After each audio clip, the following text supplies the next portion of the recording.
It's to discuss some of the success stories, I hope, of the EDU challenges that we've been meeting, and maybe there are still some challenges we need to still meet, like we've done everything. No, but I want to hand this over to the panel because basically we just make equipment. We want to have you guys tell us what you want us to make. So I think, you know what? Let's start with Elaine. I want to introduce you to Elaine Shuck. She'll do her own bio stuff to you, and take it away, Elaine. Okay, so first of all, we're talking about education. We always want to let people know where we're at. We're in South Dakota. The weather's nice. I was in video conferencing industry for probably over 20 years in both K through 12 and higher ed.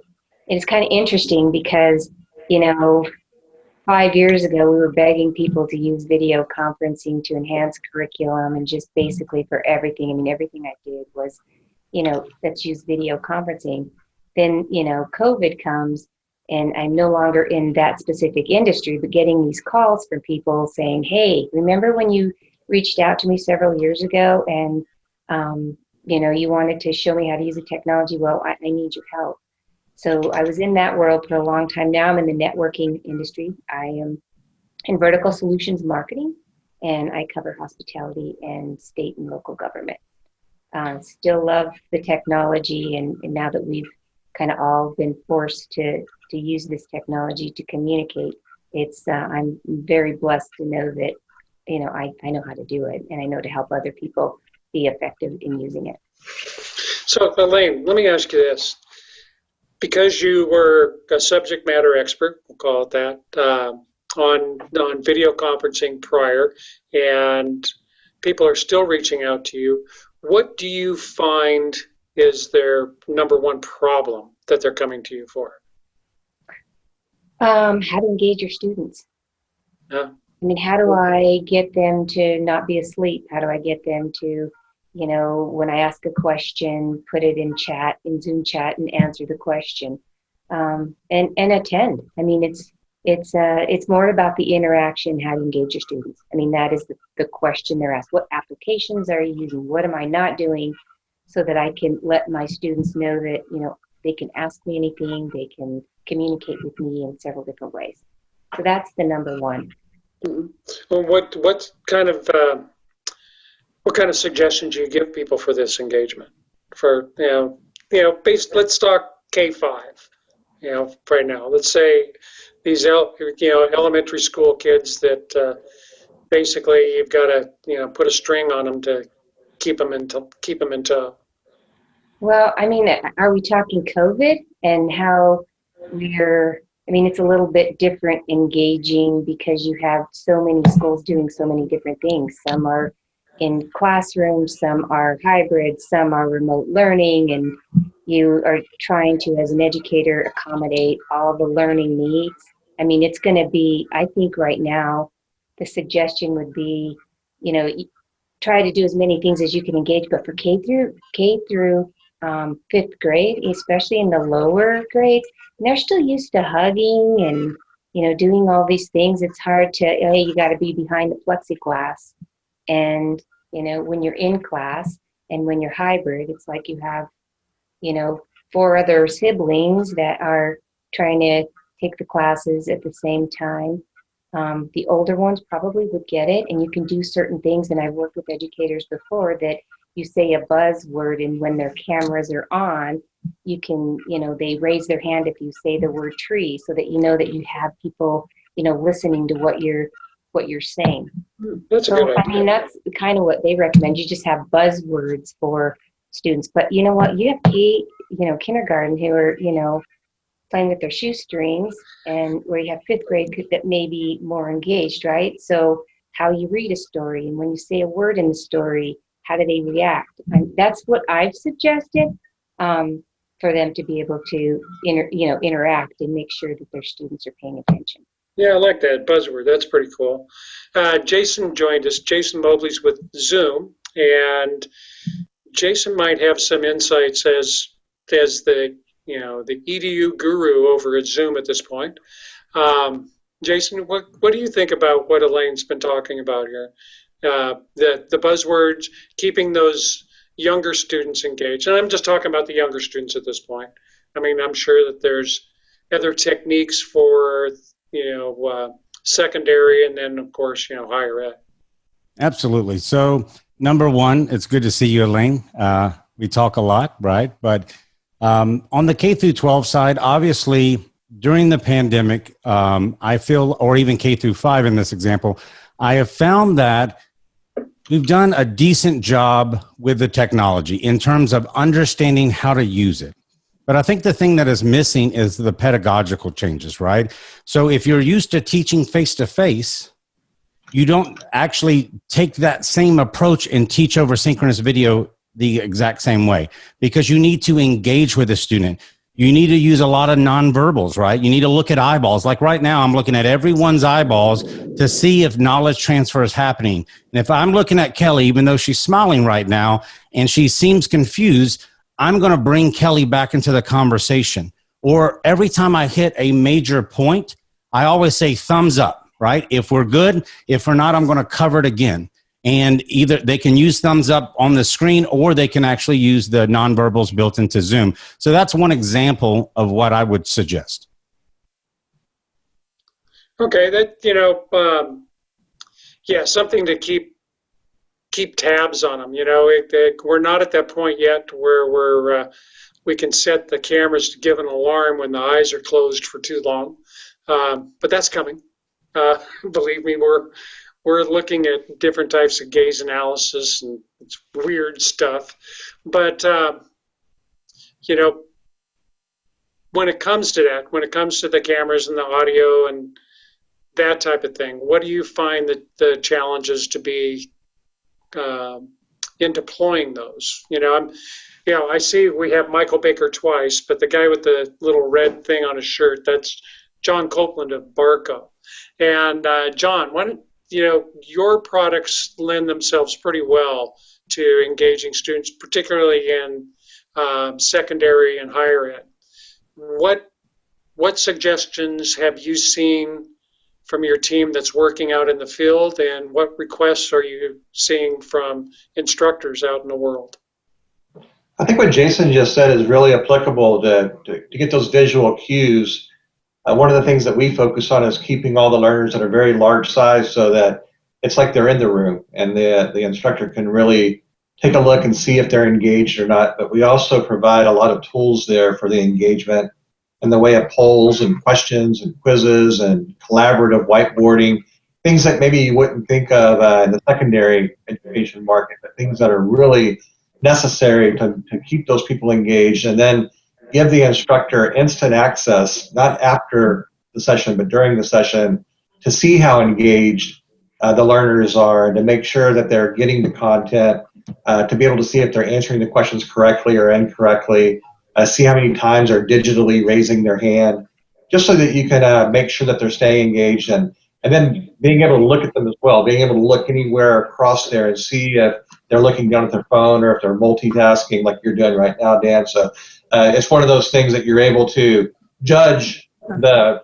engagement and call somebody out on it. But I also think there's some things that you have to be careful with. One of the examples that I'm hearing a lot in that the kids that are in public schools right now is the teachers are demanding they turn their camera on.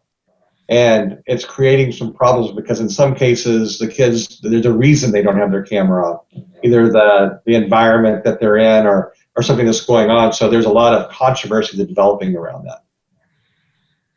Can I ask a question up to John's point though? Because I get this every single day, right? So you have this balance of privacy, and then you have this balance of engagement, right? And if you're in the classroom, right, you can't turn your camera off. You're face to face. You can't put a bag over your head, right? But if you're at home, because you're in your own setting, you do have that ability. But then the disadvantage for the teacher is they don't know if that student's engaged or even if they're listening. So what's your perspective on that, John? Yeah, I think that's the problem. And what we're starting to find out is that there are some of the kids that are embarrassed of their environment that they're in, and that's where some of the questions that came up earlier about virtual backgrounds and some of those things become really impactful to be able to do that, to blur the background or show something, because maybe where they're at, they're embarrassed to show the background, or it feels like it puts them in a situation of inequality. So I think there's some workarounds for that, but I think you have to be very careful what you demand of your remote audience as well. John, what do you also think about the fact that many students might have they might have siblings, and they all have to be in school at the same time, and that causes its own, I mean, not everybody has separate bedrooms, for instance, to go into. A lot of us grew up with a bunch of us sharing the same bedroom, so it's not like you can just have separate areas where each student can go to, and they may even have to be sharing equipment. So how can we work engagement in a way that values people's privacy and values the fact that you might have a lot of people working at the same time?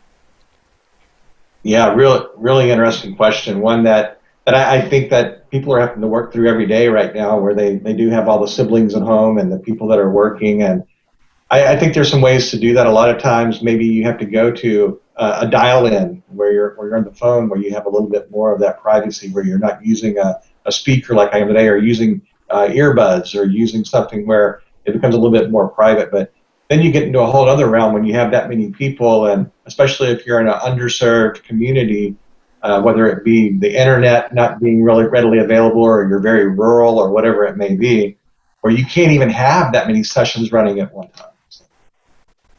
You know, the one thing I do remember, you know, that we used to do that was successful is really just set the guidelines, the etiquette. You have to be flexible with where we're at now.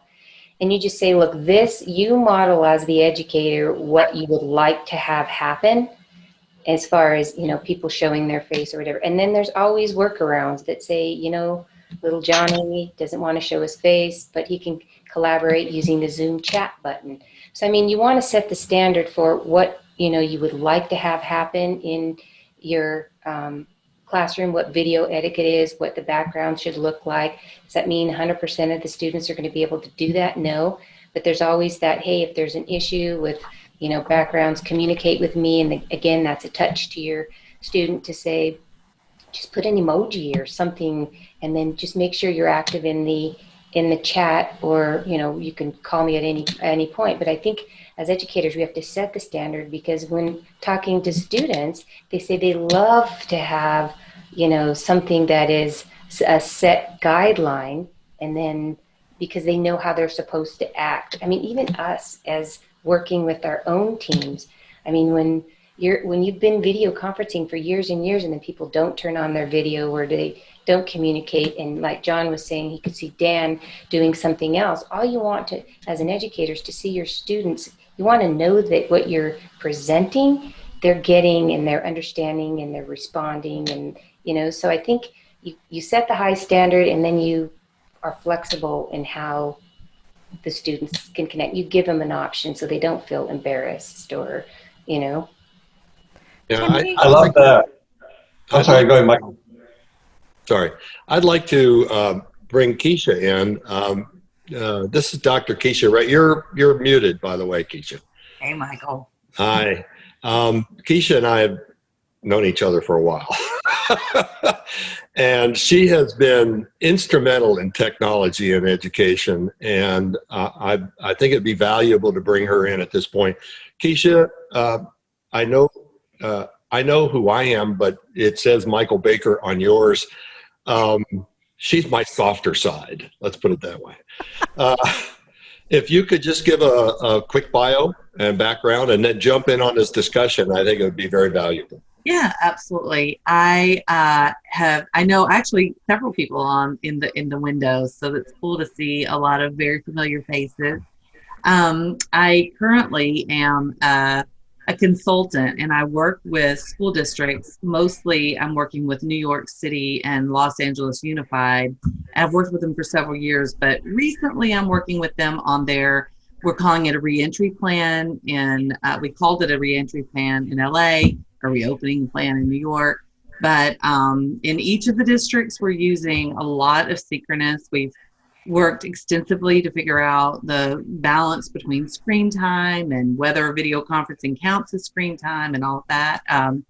but I have, a lot of experience in video conferencing. I wrote 3 books on it, and worked with Elaine and others on just really making sure that people, especially educators, know the value of this tool as an instructional tool every day, not just in a COVID day. Dr. Ray, do you think this is an opportunity where we can maybe help students understand that no matter what type of whether it's we're seeing you face to face or we're interacting on chat, that they're, because of we're in this new environment, that their engagement in the classroom is more important than ever, that they bring so much more to the classroom, to the students, their fellow students, and to their teachers? Is this an opportunity for us? Oh, I think we're seeing that. I mean, one of the stats that we've collected in LA is students who have been less likely to participate in what we're now calling traditional face-to-face, because we're still counting this as face-to-face instruction. The students who in a traditional face-to-face classroom would be less likely to be engaged and less likely to interact.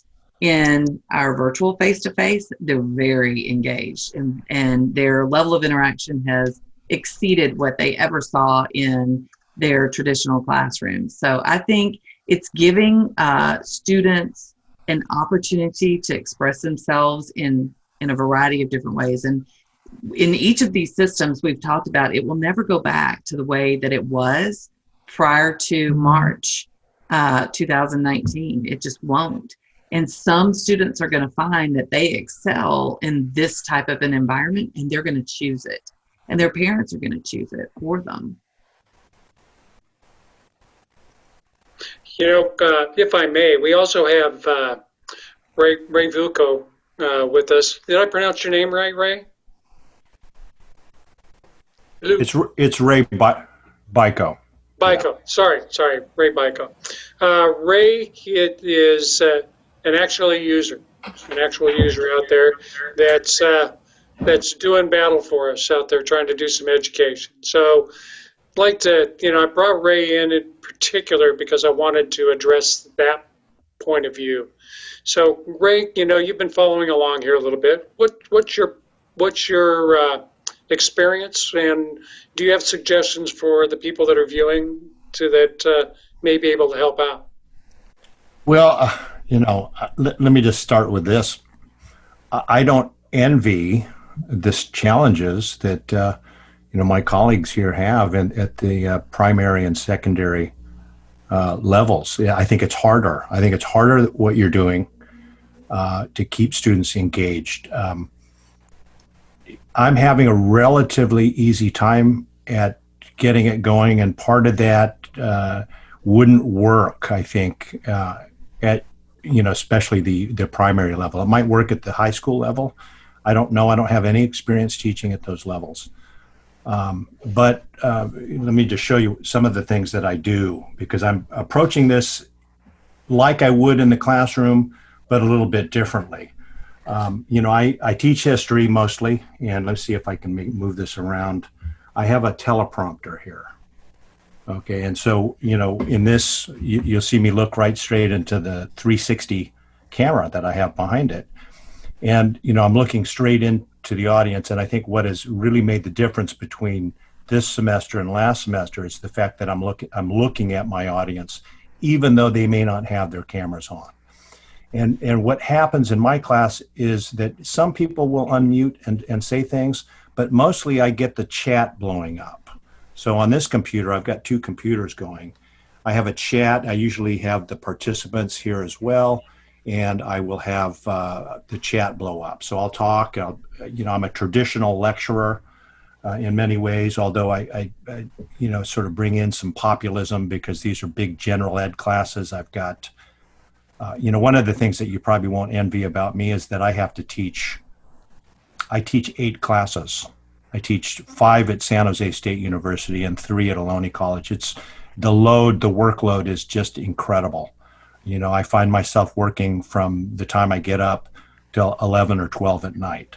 So it's just a massive load, 325 students this semester. And that's a typical semester. I'm teaching 7 or 8 classes. It's too much.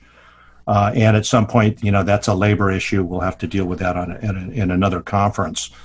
But, what I found is that I've got to use the tools that I have. I think it's different for different, instructors.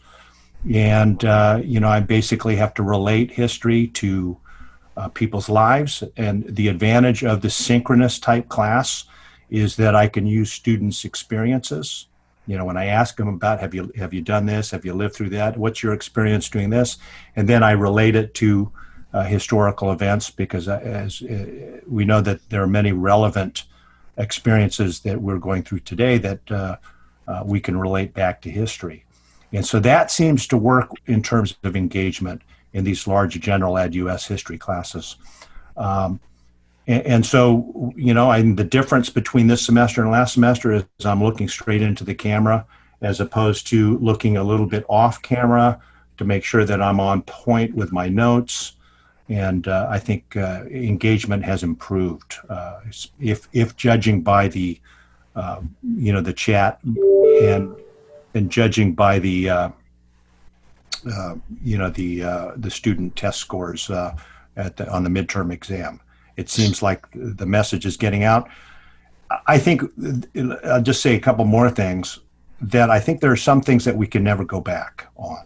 So I expect that at some point I'll be in front of a classroom, but I suspect that technology will be coming with me, right? And, I'm going to try to encourage, and I don't know what budgets will look like, but I teach in this very large classroom, this lecture hall, and it would certainly be nice to have some technology right there. Otherwise, I'm going to have to bring my computers with me, and I'm going to have probably a camera somewhere, and I'm probably going to be broadcasting as well as teaching in the classroom. I just don't think we'll ever go back. If students are sick, I would rather have them see me on camera at home, not coming to class. So anyway, that's, I'm in a daze. I'm on Zoom all day long today, all day long on Tuesday, Thursdays. And so I apologize if I was a bit long-winded. No, that was great, Ray. I think that everybody here appreciates the efforts that the folks in the street are going through. Let's talk a little bit about that as far as what the technology change is going to do for us. Ray obviously has gone from having the parallax view thing going on to looking through his teleprompter. That's an improvement. This is a solution that has been found. How do we keep that type of incremental increase in capabilities moving forward? Because we do think that, I think everybody here is well aware that the battleground has changed, and we are going to be doing stuff in a hybrid model at the very least from here on out. Can I add one thing? Please. One of the things that I did too, and we have this, and I don't know if this is at the lower, the secondary, but we do have a Canvas app. And so here's my iPad. And what I'll do is I'll hit the Canvas app, and then I'll have my students in the mirror. So here they are. I log into the Zoom on Canvas, and then all of a sudden I'm seeing at least those who have their camera on in the mirror. At the very same time, I'll have my notes on my iPhone, and I will have that up here. And so when I'm lecturing, I'm looking and pretending like I'm looking at the people in the front row. Sure. So no, that's anyway. Great. Jason, I have a comment on just what Ray said, and I have to go back to working with schools in Alaska. They were, I'm thinking that Ray is probably a dynamic speaker and storyteller, and his students want to go to his class. But in Alaska, technology isn't a nice to have, it's a have to have. And the couple of teachers that I've worked with extensively, the students, they excelled using the technology because a lot of people were coming in from an island, and when they would go on vacation, they would ask, what is the IP number that I can dial into so that I don't miss the class, because it was so exciting. It was a hate to miss.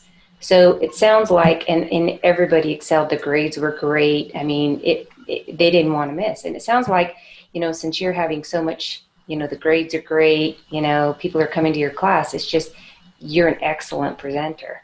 And what you have to say is interesting, and you've set yourself up so that there's no reason for them to be able to collaborate with you. And I think that's important. That's a really good point, Elaine. It's, we can supply all the technology in the world, but it's a matter of uptake of that technology by an instructor to be able to actually disseminate it out to the students in a cohesive manner, so to speak. I mean, I don't want to use too many big words, but I think we all know where we're going here. In an engaging way, right? In a way that will actually make them want to be, hey, I want to be there. I want to see what's going to happen in class today, and not only what my fellow students are bringing to the table here, because a lot of times, like you were talking about Dr. Ray, where you have people who are excelling maybe where they would have been too shy in person, but suddenly on screen they're willing to have that input, whether their face is there or whether they're down in the chat. But also now they're feeling, maybe it's because we have this screen here, that they have an easier time engaging with their instructor and being engaged in what you have to say, and really finding it something that they don't want to miss out on. I was just thinking about that, and then the one question that that we started out talking about was the backgrounds. So, maybe that virtual background becomes part of our engagement. Part of, where are we going to be at today, teacher? Are we going to be on the slopes of the Acropolis as we're talking about Greek history, or we're going to be here on that. And Zoom has some really interesting, I think there still might be beta, I'm not sure. Jason, the slideshow stuff that Zoom can do, can you address some of that? Yeah, absolutely. So currently, we released this last month. We have a feature called Slides as a Virtual Background. So as an instructor, right, or a professor or a teacher, I can load a PowerPoint deck directly into Zoom, and I can have that deck be behind me, and I can build the deck in such a way where, let's say in the bottom right corner, I don't put anything there. So I can shrink myself and overlay myself on the slide. And then as I'm making points, I can point to a chart and say, this right here, I can make myself bigger and make a big point and shrink myself back down. So there are a lot of teachers now that are embracing this. It's becoming very engaging, right? And then we're adding support for other technologies here shortly. So it's a very neat tool. And I'm actually demonstrating that at Zoomtopia this year. Oh, wonderful. Yeah, do you want to let people know how they can sign up for Zoomtopia? I know that it's free this year. So absolutely. So give us some info. So I got off a call earlier, and we have expanded the number that we're going to accept, right? Because we were at the limit, we've expanded that even more. So Zoomtopia.com, you can go sign up for free. And then you can pick which track you want to join, right? So let's say you want to look at the educational track or the healthcare track. There are keynote speakers. There's going to be celebrities there joining as well. I'm not going to give that cat out of the bag just yet, but it's exciting. And I'm talking at 2 different sessions. I'm talking about how to use Zoom as a communication tool for an educational ecosystem. And then we're also talking with people like Dana Satterwhite with Learn Design Apply to talk about grant funding, not just the CARES Act, but how to pay for the technology, and then pedagogical and technological best practices to teaching. Excellent, excellent. Well, I'm sure that anybody that views this is well aware of Zoom, and I hope that they sign up to be able to pop in and listen to your presentations. I'd like to ask a question and bring Kecia back into the conversation, because she's dealing with two extremely large school systems. And the cost of being able to change the way in which pedagogy delivery, or the cost of just the technology to be able to do that, has got to be astronomical. And it would be interesting to see how, I assume they're hybrid, and they may very well be full back to school. I don't know, but it would be interesting to hear that conversation. Yeah. Well, I mean, LA is full remote by edict from the governor. And we did, we started in March training the teachers on how to teach. Everything is integrated. They have a platform called Schoology, which is their learning platform. Everything is integrated. So Zoom is integrated through there. All their Microsoft is, so the students have one login that they log into, and through that login they can access everything.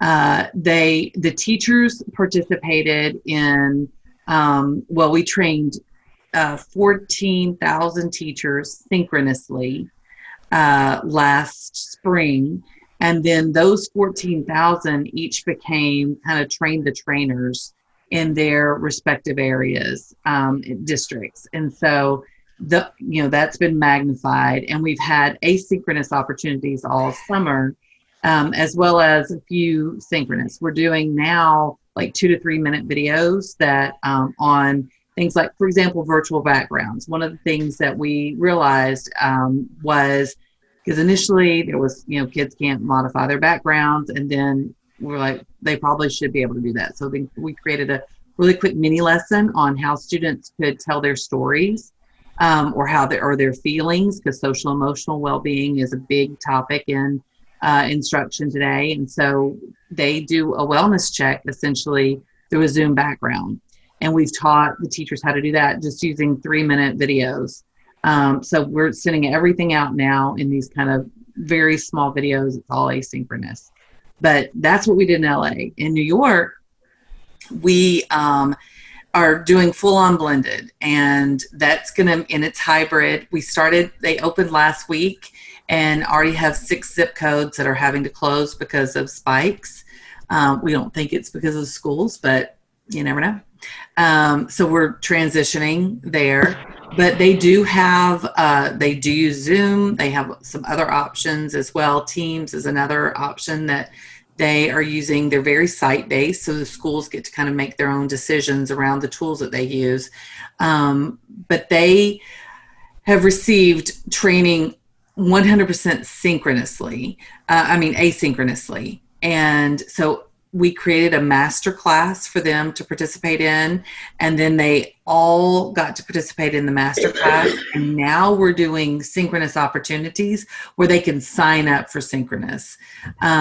Because it took so much to kind of get the lift up, we had to distribute 300,000 devices and get hotspots out. All when they probably had more spikes than any city.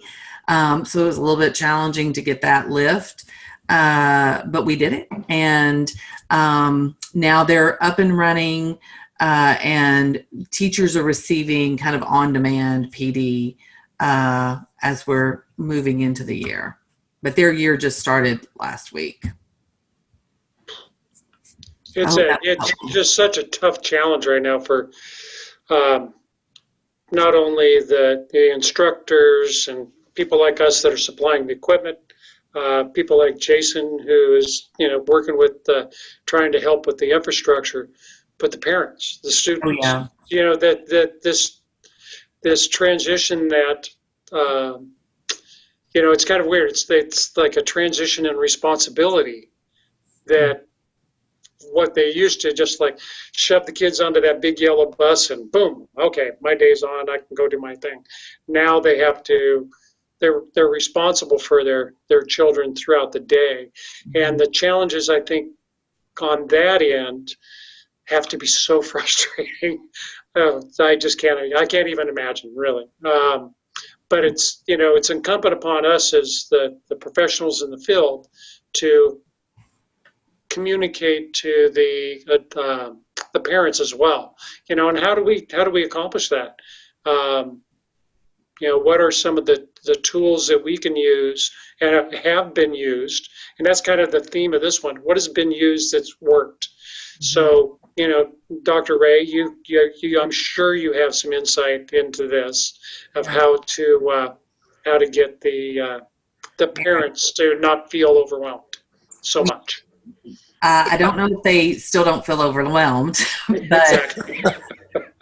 but we are providing a lot of tools. We just released in New York a parent handbook that gives them some guidance on how they can support their learners at home, resources that they can make available. We're trying to find free resources for which, you know, everybody else is too. So that's a little challenging, but we've done a really great job, I think, of making those available.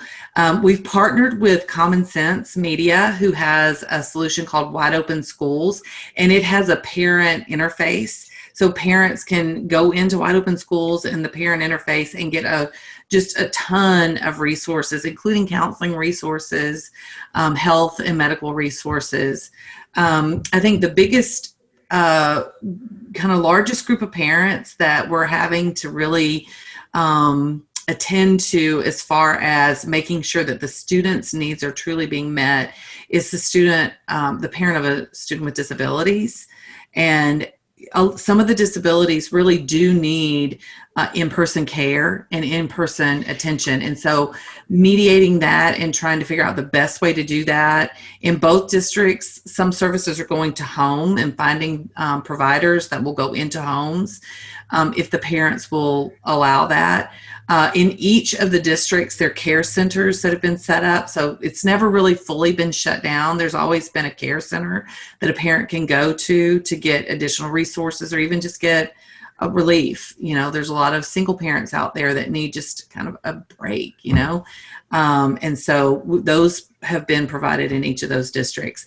I also think that, you know, for both of the districts, the realization that the partnership with the parent has moved to a level that you can't say, hey, we need you to be our partner during this crisis, but then you can go back to only checking in, you know, every once in a while. I think that's probably gone, and it's really going to be a lot more collaborative partnership, even, you know, in some ways in selection of curriculum and materials. That has typically not been something that parents have been heavily involved in, but now that parents are seeing firsthand the curriculum and the materials and the delivery of that, they're forming opinions. And I think there's going to need to be a way that we incorporate their voice into that curriculum selection as well going forward. I think that's going to be a whole new area that we haven't thought about on the other end of COVID. I wanted to say, I'm sorry. No, I want to please. say thank you, first of all, as he's grown now, but as a parent of a child who has special needs. He has chondroplastic dwarfism, and when he was younger, he needed quite a lot of intervention, and as he became older, he's totally fine and a full-fledged adult. But we needed quite a lot of intervention in order to get him to that point. So it's nice to hear that you are reaching out, but also asking for a friend who happens to be in California, Central California. She is a kindergarten teacher, trying to figure out how to do her classes in an engaging way on Zoom with kindergartners, and she also happens to be the parent of 3 children, 2 of which have their own various different special needs, and she is just about losing her mind. Yeah, I would only imagine. I think both of the large districts that I work with, and I also work a little bit in the Chicago area, all of them realize that parents, not every parent has a community of friends or family that they can lean into, and school is that community. And so all of these districts have said, we can't, just because we can't host school like we normally would, we can't surrender all of our resources and not make them available to parents and families like we used to. So we're trying to figure out a great way to continue. I think balance is incredibly challenging today because we don't, everything it's like we're in Groundhog Day. Everything stays the same, every single day practically. And that is very, very true for teachers. And I think that, striking a balance in how much we use synchronous versus asynchronous, and recognizing that children, especially on beautiful days like today, need to also be outside and enjoying fresh weather, and giving them activities that they can do outside and report back to class, doing kind of a workshop format, is very helpful. In a kindergarten, our pre-K to 1 kids in each of these districts, we've created some lesson templates that kind of help create a schedule for the kids and the parent, so that they kind of know, this is when we're going to come together and be synchronous. This is when you're asynchronous. This is what we're suggesting for activities outside, because some parents are just so overwhelmed by everything that they don't have time to come up with that. So we come up with ideas for them, activities for them. Almost like a Montessori, where you have group activities, but then you also have some individual, and then you all come together and share, kind of?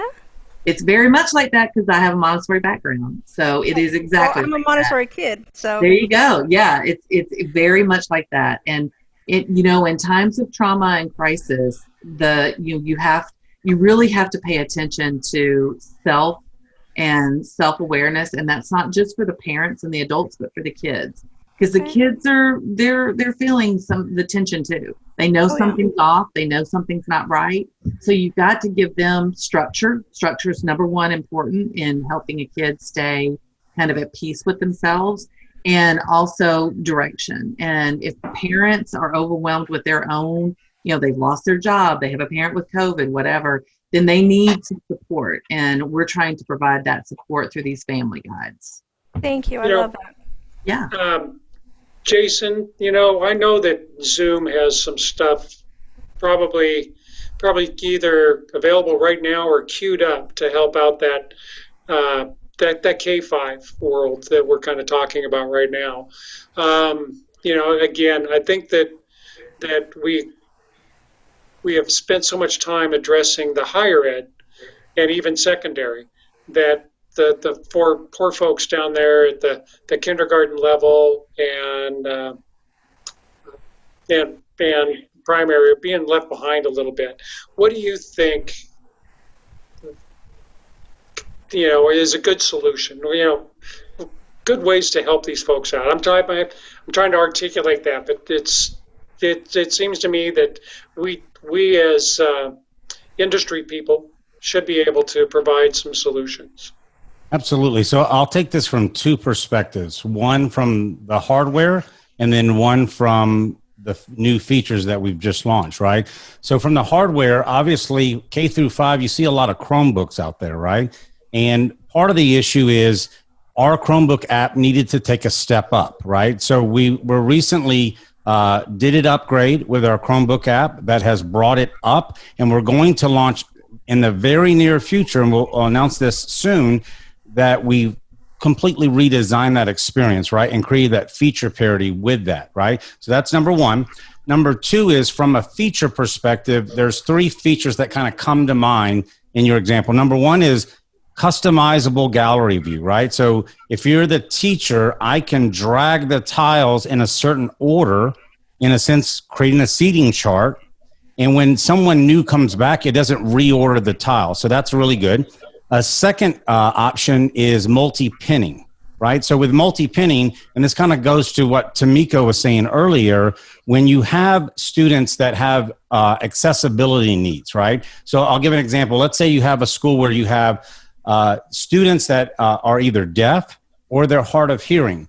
So you can now pin more than one person in the class. So let's say you have a language interpreter or a sign language person helping with that class, and you can keep them at the top left corner of the entire class.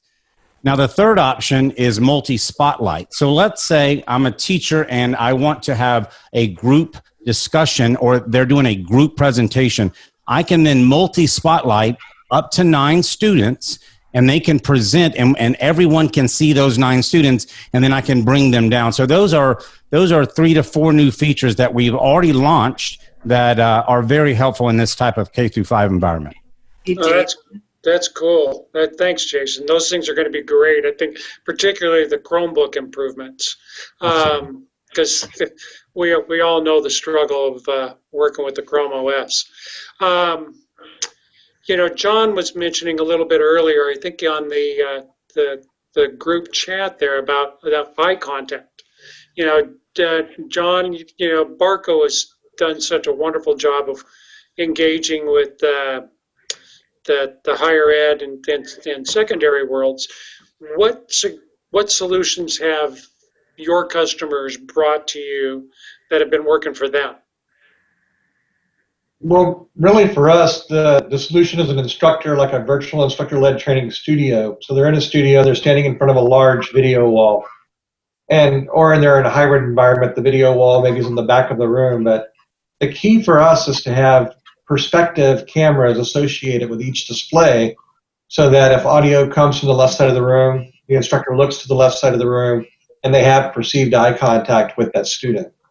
And I think that's been really valuable. I think that's something that, I was listening earlier to some of the feedback about looking into the camera and the value that I think that's the engagement. And when you give to students that, they give back to you, and that's what we're seeing as well. And the feedback that we get from the students that participate in those types of environments are that they felt like that they were accountable, because they felt like that they were always being engaged or always being watched, and so that they felt like that they needed to be there and be engaged and participate. And I think that's the value that you get when you achieve that type of perceived eye contact and engagement.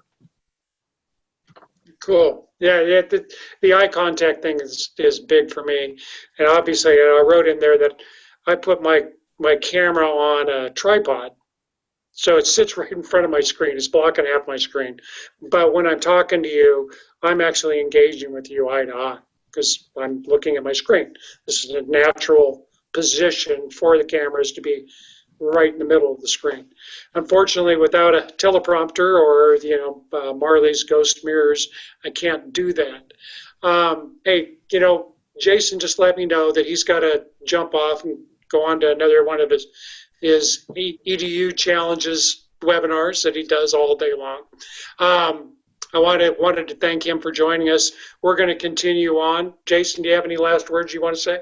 So Ray brought something up earlier that I hope you guys flesh out even more. He made a statement that, what if we don't go back to the way we were, right? And this is something that I battle every day. I think about every day. I have teachers tell me, I can't teach unless I'm face-to-face, right? And I've been teaching over video for 10 years now, right?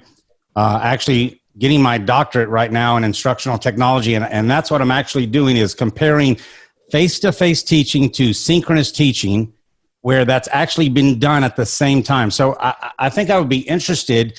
So I'm going to lead you guys off with this question before I go. What is your impression of where we're going in the future? Let's say post-pandemic, right? Let's say, I'm no soothsayer, but let's say next year sometime this gets better and we all go back to some sense of normalcy. What does the EDU landscape look like then? And I know, Dan, you said hybrid, right? And I agree with that. I'm a high flex guy. I like that. But what's your interpretation? And then I'm going to come back to the recording and see what you guys said. All right. Thanks, Jason. I appreciate you jumping in and taking your time today. Take care. Thanks. And to address that, Elaine, you may have some thoughts on this, and you're now out in the private world, but you still work with education. So what do you think? Where are we heading? What's going to happen? Well, I think because enrollment is low and teachers are kind of looking and students are looking for other ways to learn that they don't have to be on site, I think it is going to be a hybrid. You can come in, you just have to understand how to make sure they're there, and if you're engaged, you have to have those set of rules, those who are, not in class and those that are. So I do think that's how we're going to going forward is, you kind of have an option how you want to come in and attend class. So it's obviously we're looking at a cultural shift, not just and culture as it addresses to education, but culture overall. We're going to have to think of new ways of doing things. You know, I'm wondering. I've been doing this forever, but you know. I'm wondering if and I'm not in the classroom, so I've been around the education market for quite some time, and I'm wondering if maybe this hybrid is a solution that looks like maybe 2 weeks of half of the class in school and 2 weeks of the other half in school, and the other kids go home. Is that manageable? Is that something that can be controlled? Kecia, I don't know, maybe something you want to ask. I can imagine, Dr. Ray probably has some input on that, but I think that the running people back to back or from one place to another might be a little disruptive to certain students that either have special needs or we're looking at K-5 people. Yeah, I agree with that. Everything's going to be different per student. You're right. I agree with it. Special needs is a different story, and it's something that we need to really focus down hard on and be able to provide that kind of assistance to these kids.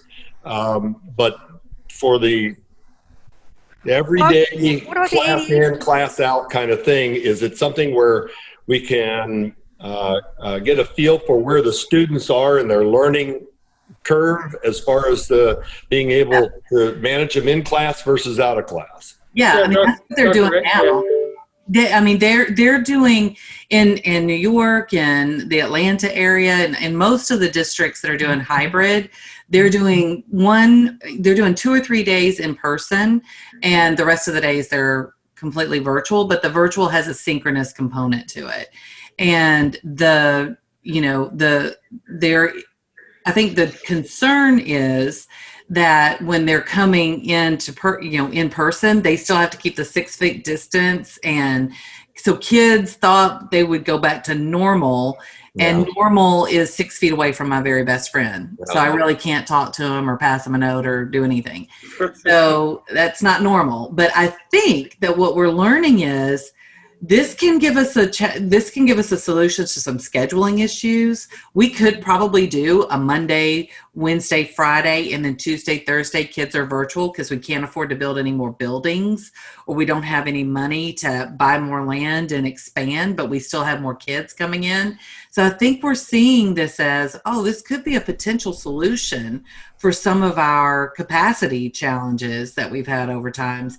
And some kids are opting into this. Some kids are opting into full virtual. Some kids are opting into full face-to-face, and they're only coming 3 days a week, and they're okay with that. Mm-hmm. I think we're going to see a lot of different models come out in education as a result of what we're learning through this experiment right now. Definitely. Yeah, and that's really key, I think, is we have to understand we're still catching the wave. Yeah. We're still paddling to catch up. Once we start riding that wave, then we're going to get to figure out if we're going to enjoy it or if we're going to be crashing into the beach. Real quick, I wanted to say, Kecia, you kind of mentioned though, but aren't there kids that are just thriving with the whole at home? And I think that needs to be an option because they don't want to go to school. They are like, I love this. I'm an introvert. I love just coming in and, so, I mean, that we have to, I have friends who think, I don't want to send my kids back to school because they're doing so well and they're loving learning right now. Yeah, I agree. I think this is truly a way. When we thought about personalizing learning previously, we thought just about the type of instruction that we give as far as content delivery. But this takes it to a whole new level of really personalizing instructional needs for students. Do we have, it's one thing to talk about special needs, and obviously like kids like my son, it's very obvious that when he was younger, had special needs. But what about a friend of his, best friend, for instance, who looked absolutely average, but super ADHD? Mm-hmm.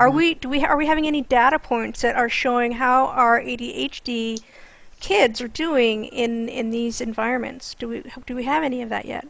I mean, we're trying to collect a lot of data. LA probably has they have a great data warehouse and a great way that they kind of keep up with data in their system. They can tell you whether a child has the hotspot on with or without the school device and what subjects they're engaged in and whether they have their Zoom on or not. I mean, they can get right down to the individual level. New York doesn't have that, but that is a huge conversation across the country, is how we're collecting data to really learn as much as we can about how kids are thriving or how they're not thriving in this kind of environment, so that on the other side of it, we can really think of constructive models for education that will benefit each and every child, and have that individual plan for every single child instead of the students with, I'm going to say with extreme disabilities, because there's some kids that have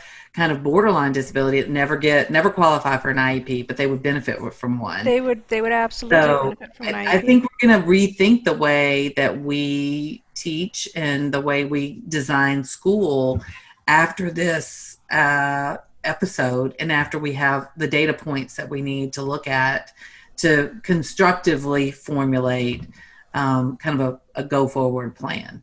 Do you think it would be fair to say that this will allow us to sort of get, I don't know, more of a granularity when it comes to dealing with the types of students that you're going to have in your classrooms, and be able to meet their needs better? Because, I mean, it's easy to say IEP for certain kids, and borderline kids fall through the cracks, and then we have all the rest of the kids, and some of them have other issues.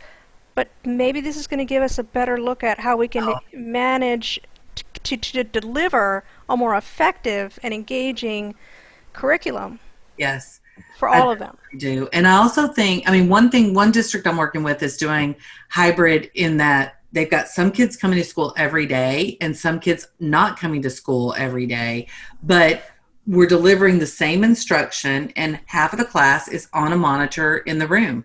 So one of the things I've tried to help everybody kind of formulate a solution for is, at the end of the day, the kid still has to feel like they belong to a class.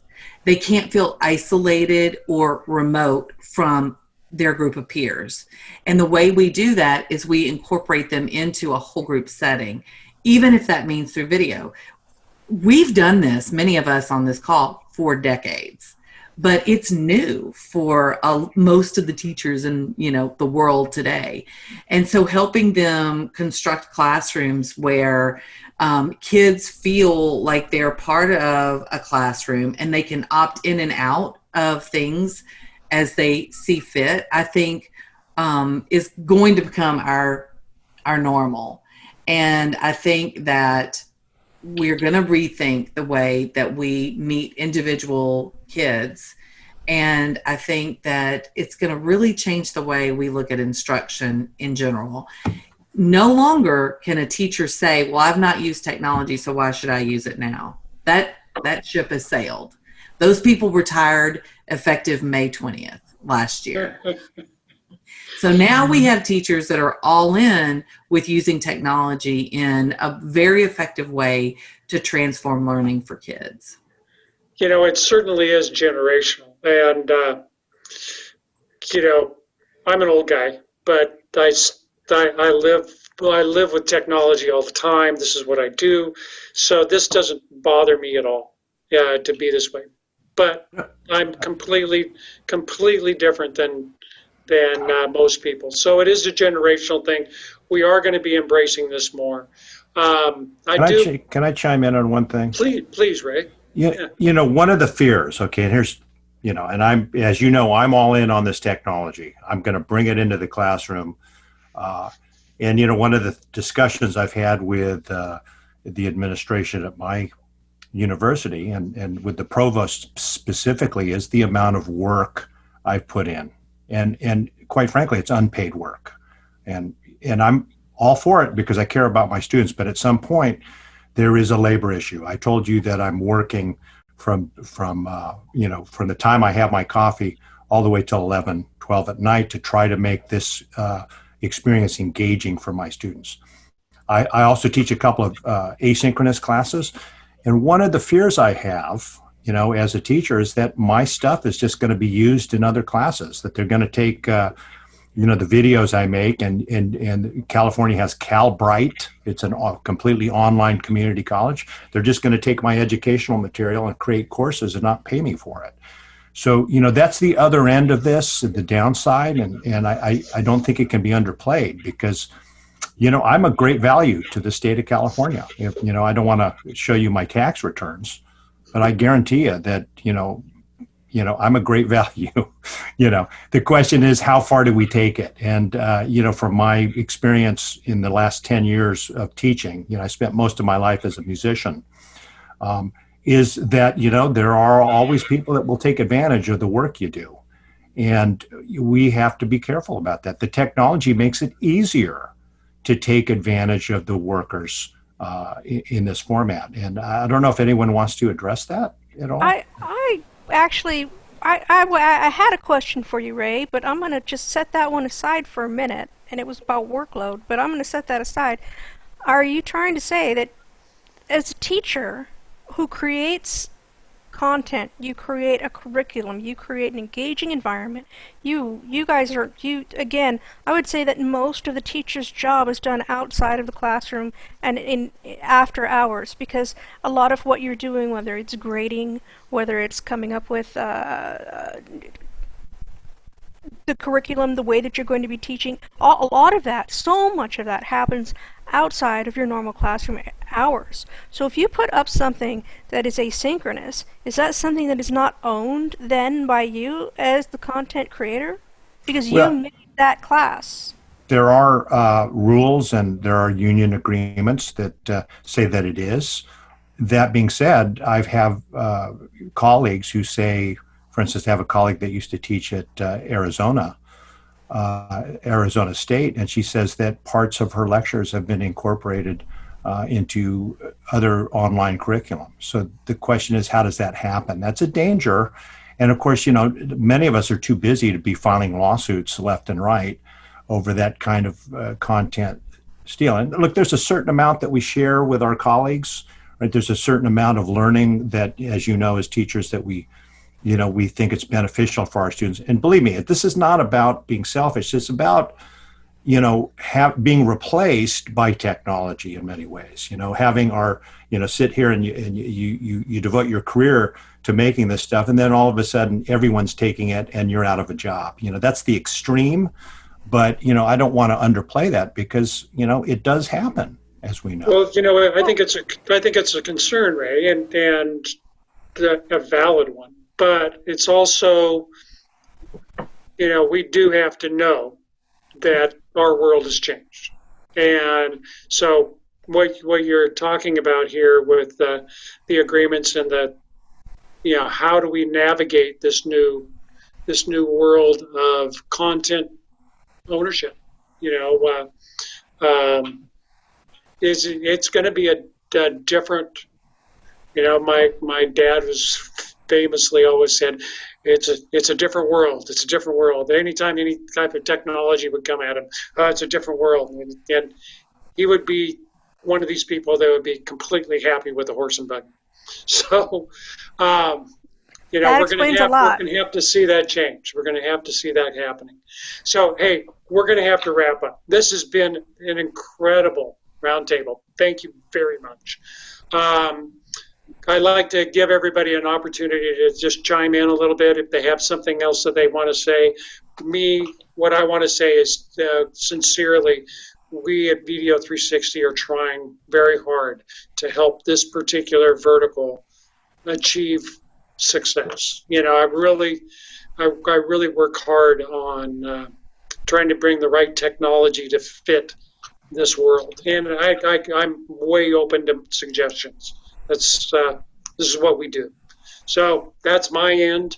Elaine, would you like to chime in on anything? I was just going to ask Kecia, she's the resource person. There's some support groups, and I don't know if you guys are sharing this out with support groups, but I know that, in preparation for this session, I was on Facebook, and there's an online COVID-19 link. And honestly, it made me laugh. I mean, back in the day, teachers, like Kecia said, everybody has used technology, and going and listening to these teachers who, the kindergarten, how do I get my kids to engage, and all the things that were talked about today, along with some funny videos that made me laugh. I think that was kind of nice for me, just thinking they're really trying to do the best that they can for their students. They're helping the parents, and they're dealing with all kinds of other things. But I don't know if, Kecia, you have like a source or a blog that goes out, or something that is just like, hey, here is something I want to tune in and read this, because this is just a great conversation and they've answered some of my questions.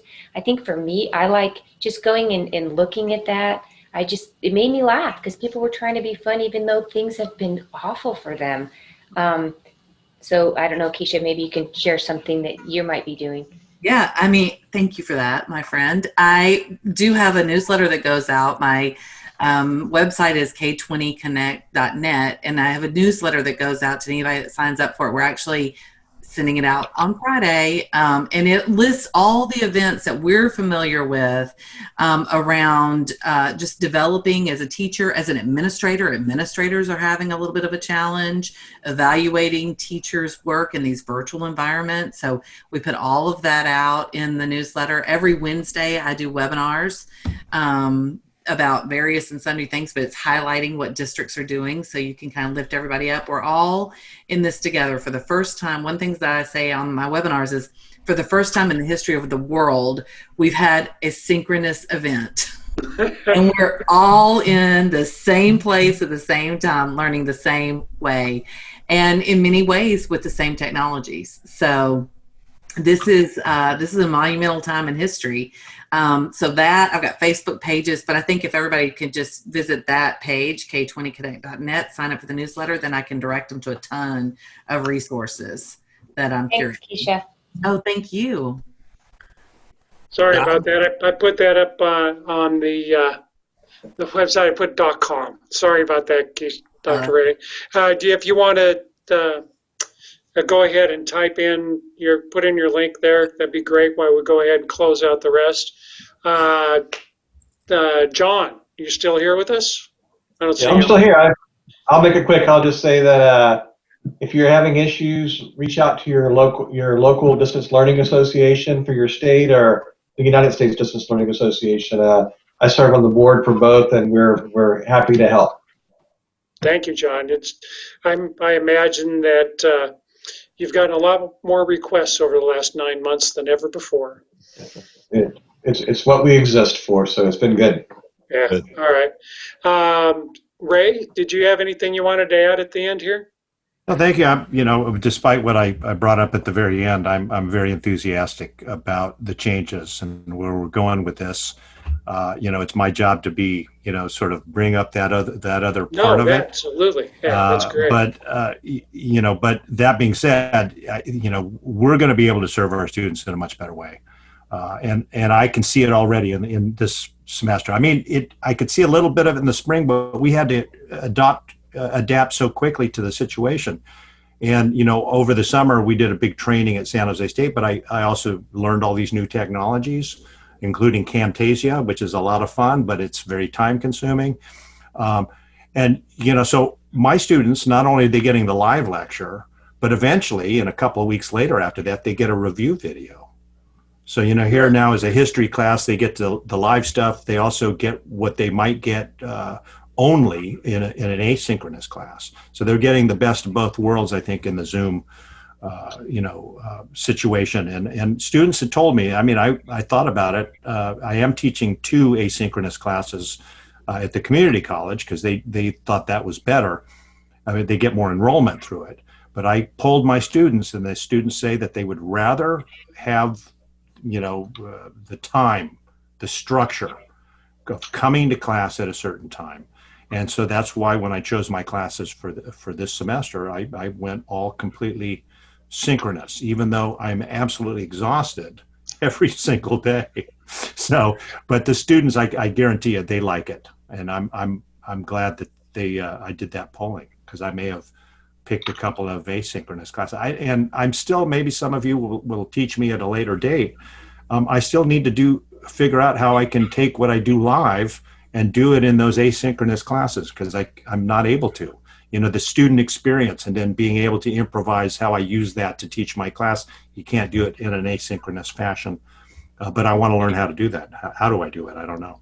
So yeah, that's probably a good way to wrap up here for this is what are we going to do next. So we've addressed what the problems were. We've now addressed some of the solutions.